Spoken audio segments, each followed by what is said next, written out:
This is Nucleus, the podcast covering America's top leaders in business and culture. I'm your host, Tripwire. Today on our show, how one designer transformed a tiny grid of 1,024 pixels into an entirely new visual language that changed the way humans talk to machines. Picture this. It's 1984. You sit down at a computer for the first time in your life. No instruction manual, no tutorial, no IT guy hovering behind you with that particular flavor of condescension they've perfected. And instead of a blinking cursor screaming, "Good luck, nerd," in green text, you see a tiny smiling face, a trash can, a paintbrush, a folder that looks like an actual folder. And somehow, without anyone telling you anything, you just get it. That wasn't magic. That wasn't Steve Jobs waving his turtleneck like a design wand. That was one woman sitting at a desk with graph paper and a Ph.D. in sculpture, inventing the visual language of personal computing, one pixel at a time. Her name is Susan Kare, and if you've used a smartphone today, her fingerprints are all over it. In 2026, UI and UX design is a multi-billion-dollar industry.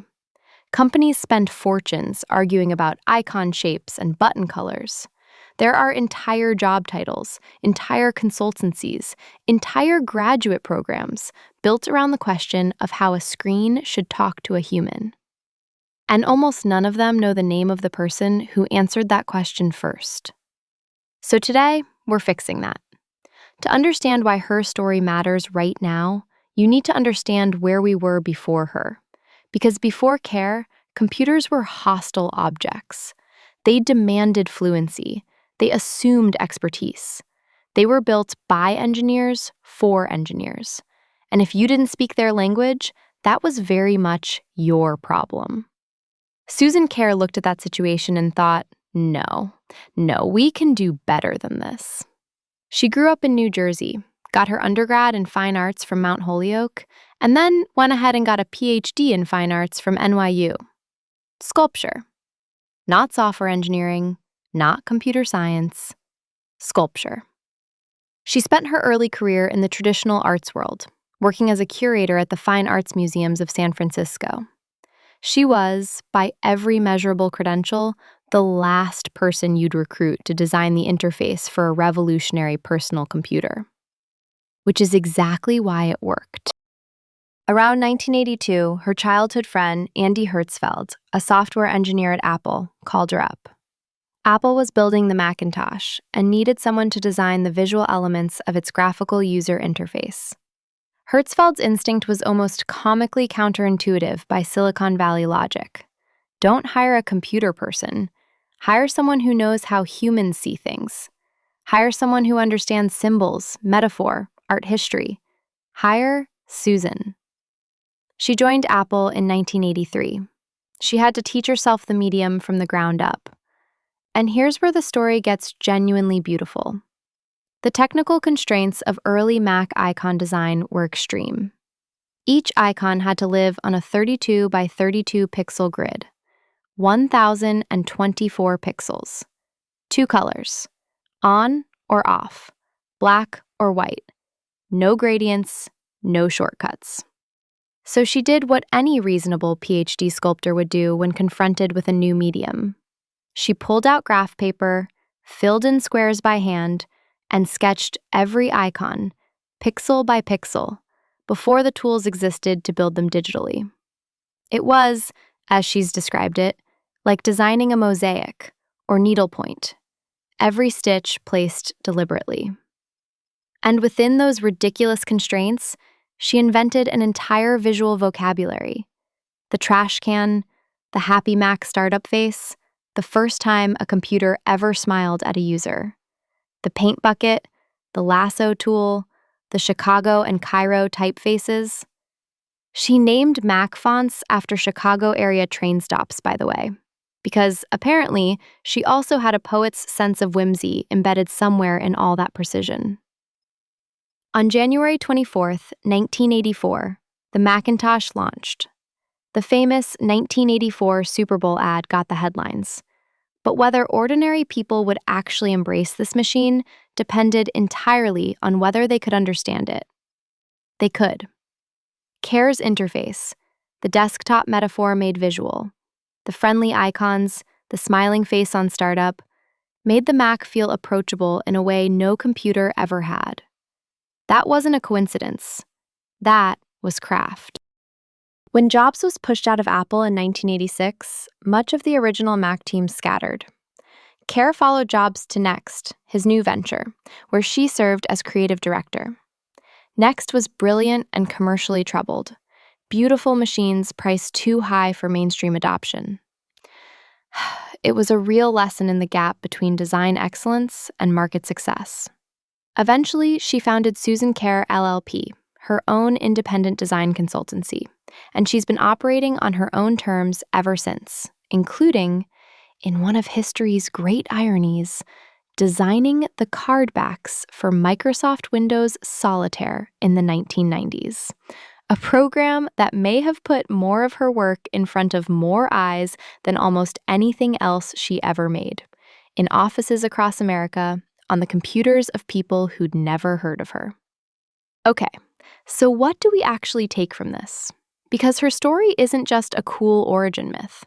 It's a masterclass in 3 leadership principles that apply directly to how you build teams, solve problems, and think about your own work in 2026. First, constraints are not your enemy. They are your editor. Kare worked inside a 1,024-pixel box with 2 colors and 0 existing precedents. And instead of those constraints crushing the work, they clarified it. Every single pixel had to justify its existence.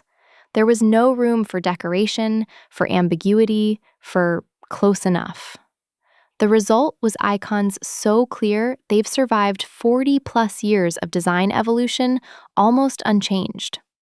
Harvard Business Review's research on creative problem-solving consistently finds that well-defined constraints increase creative output by forcing prioritization.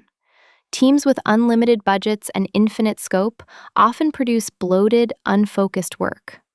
Teams with tight, well-defined constraints produce elegant, decisive work. Before your next project, try asking the Susan Kare question. What's the minimum visual information, or the minimum feature set, or the minimum process step needed for this to be completely understood? Strip to that, then stop. Second, the outsider is often your most valuable hire.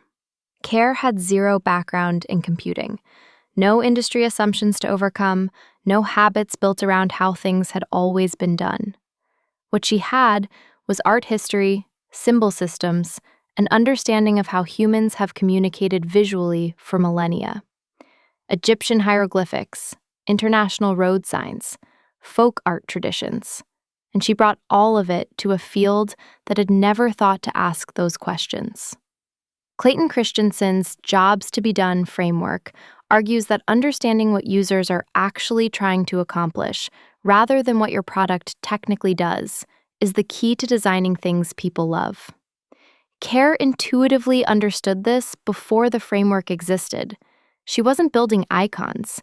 She was building comprehension. She was building confidence in first-time users who were uncertain about the machine in front of them.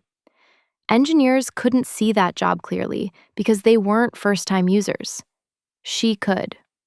When you're building your team, don't just hire depth in your domain. Hire breadth from adjacent domains. The person who makes your product legible to humans might be the one who's never worked in your industry before. Third, great design and great leadership succeeds by disappearing. Here's the thing about Kare's icons. When they work, you don't think about them. You click the trash can. You don't think about visual metaphor or cognitive load theory or the history of GUI design. You just throw something away. The invisibility is the achievement. McKinsey's research on organizational effectiveness makes a similar point about leadership infrastructure. The best systems remove friction so thoroughly that people don't notice the system. They just do their work. Ask yourself honestly, Does your team spend energy working around your processes, or do your processes dissolve into the background and let people actually perform? The measure isn't whether your system is clever. The measure is whether people even notice it exists. All right, let's bring it home fast. Susan Kare spent months figuring out what a trash can looks like in exactly 1,024 pixels. And in doing so, she changed how every human being on Earth interacts with technology. Here's what that means for you. Welcome your constraints. The tighter the box, the clearer your thinking has to be. Hire the sculptor for the engineering problem. The perspective that can't come from inside your industry has to come from outside it. And measure your work by what disappears, not by what impresses. If people are flowing through your systems without friction, that's not boring. That's the whole point. The most powerful thing Susan Kare ever designed was invisibility. Billions of people used her work every day without knowing her name, and she kept making more of it anyway. That's not a cautionary tale. That's integrity. Thank you for listening to Nucleus. You can show our podcast team some love with 5 stars and a follow. Stay hungry, stay foolish. Grab news. Thomas.